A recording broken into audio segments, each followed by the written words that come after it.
Today, early voting for the upcoming presidential election begins across the state of North Carolina. You can vote early until 3 p.m. on Saturday, November 2nd. Across the state, 419 early voting sites will open today, and one of those sites, Bank of America Stadium, right here in Uptown Charlotte. That's where we find our Mary Calkins this morning. Mary, what do folks need to know if they are planning on voting early?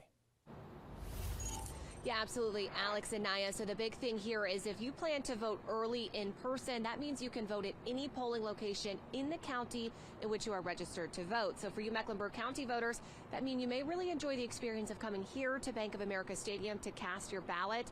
Now, do keep in mind that changes on Election Day. That is when you must vote at your assigned precinct.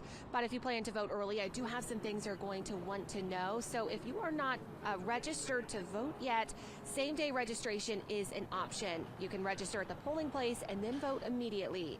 In North Carolina, you need to have a photo ID with you when you come to vote.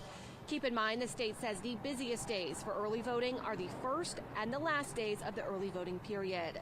The executive director of the State Board of Elections recently spoke about why spots like Bank of America Stadium are good for early voting.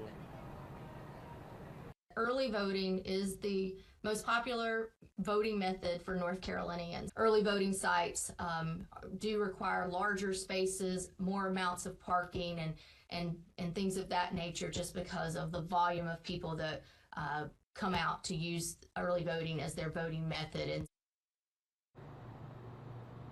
now, voting here at Bank of America Stadium, that's going to begin at 8 o'clock this morning. It'll run until 7:30 this evening. Now, you will want to stay with us because coming up in 30 minutes, we're going to be talking about the work being done to assist Western North Carolina voters who have been impacted by Hurricane Helene. You'll want to hear what is being done to help those voters cast their ballots. But for now, reporting live in Uptown Charlotte, Mary Calkins, WBTV on your side. A lot of good information there, Mary. Thank you. And we have a ton of election-related content on our website. Everything you need to know if you are planning on voting early. So make sure you visit WBTV.com, or you can just scan that QR code to download the WBTV News app.